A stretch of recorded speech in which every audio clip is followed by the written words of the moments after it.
এই কোরআন নিয়ে বাঁচতে চাই, এই কোরআন নিয়ে মরতে চাই, এই কোরআন থেকে আমাদেরকে বিচ্ছিন্ন করতে চায় কাফের বেঈমান মুশরিকেরা। ও আমার জাতি, কোরআন থেকে যারা বিচ্ছিন্ন করতে চায়, তোমরা কি তাদের বিরুদ্ধে জিহাদের জন্য প্রস্তুত থাকবে? যারা মানুষের উপরে জুলুম করছো, আলেমদেরকে ধরতেছো, মুসল্লিদেরকে ধরে ধরে জেলে ঢুকাচ্ছ, সময় আসবে এমন ইন্দুরের গর্ত অপমানা পালাবার জন্য। আমি রাজাকার নই, সুতরাং আমাকে যারা রাজাকার বলবে তারা পিতৃ পরিচয়হীন অবৈধ সন্তান। আমাকে রাজাকার বলে জনগণ থেকে বিচ্ছিন্ন করবা, জনগণ থেকে আমারে বিচ্ছিন্ন করা যাবে না। আজ আমাকে কথা বলতেই হবে ইনশাআল্লাহ, কারণ আগামীতে আবার আপনাদের সাথে দেখা হবে কিনা আমি জানি না। কথা বলতেই হবে। বিড়ালের মতো 500 বছর বেঁচে থাকার কোনো লাভ নাই, সিংহের মতো 1 ঘন্টা বাঁচতে চাই। আমি দেখতে পাচ্ছি বাংলাদেশের ভাগ্য আকাশে উত্তর গগনে কালো মেঘ জমা হয়েছে, ঝড়ের পূর্বাভাস লক্ষ্য করছি। যদি মোকাবেলা করতে না পারেন সক্ষম ভাবে, এমন অন্ধকার গাঢ় কালো অমাবস্যার রাত আসতে পারে যার সুবে সাদে খাওয়া অসম্ভব। সুতরাং আপনারা কি কাপুরুষের মতো কাফের মুশরিকদের গোলামি করে মরতে চান?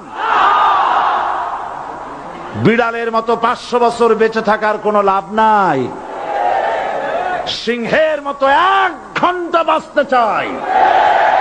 তারপর বলছে কি, এরপরে বলছে আমাকে বলছে রাজাকার। শুনে রাখো চট্টগ্রামের লক্ষ লক্ষ জনতা, পার্লামেন্টে যখন আমাকে এই কথা বলা হয়েছিল, আমার পার্লামেন্টের কলিগ জাফরুল্লাহ চৌধুরী সাহেব বসে আছেন এখানে, হ্যাঁ জাফরুল ইসলাম চৌধুরী বসে আছেন পাশে, প্রধানমন্ত্রী সুদ্ধা, অন্তত 3 শতাধিক পার্লামেন্টের সম্মানিত সদস্যরা সেদিন বসা।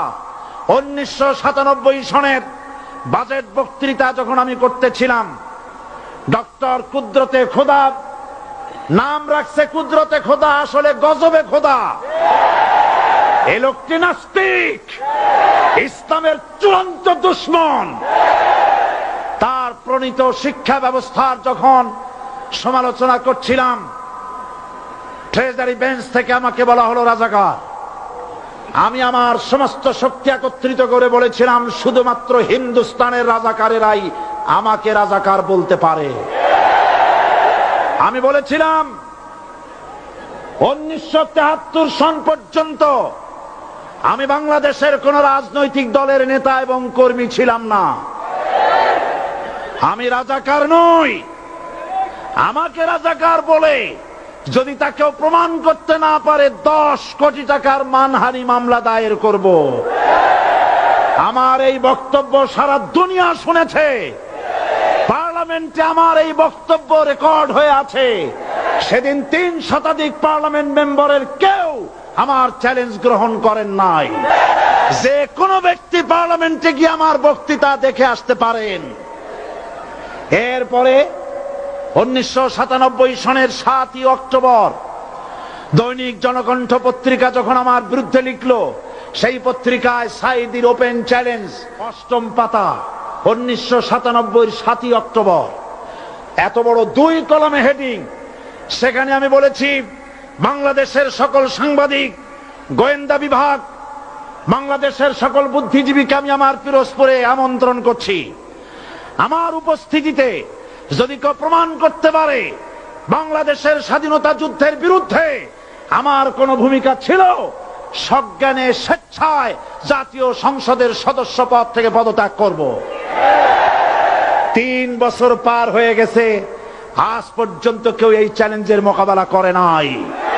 সুতরাং আমাকে যারা রাজাকার বলবে তারা পিতৃ পরিচয়হীন অবৈধ সন্তান। 1971 সনের, শোনো মুসলমানেরা, 1971 সনের কোন কাদা সাইদির গায়ে লাগে নাই। আমাকে রাজাকার বলে জনগণ থেকে বিচ্ছিন্ন করবা, জনগণ থেকে আমারে বিচ্ছিন্ন করা যাবে না। কারণ এই জনগণ আমার জন্য আসে না, এই জনগণ আসে আল্লাহর কোরআনের জন্য।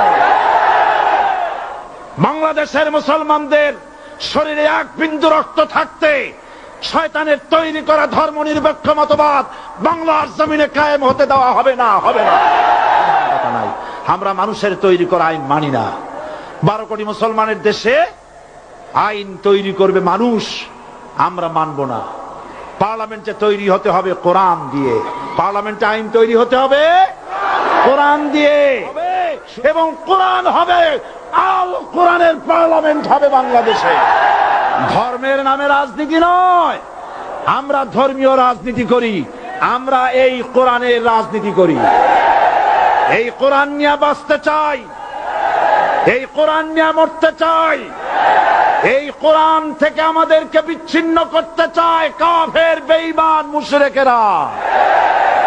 ও আমার জাতি, কোরআন থেকে যারা বিচ্ছিন্ন করতে চায়, তোমরা কি তাদের বিরুদ্ধে জিহাদের জন্য প্রস্তুত থাকবে?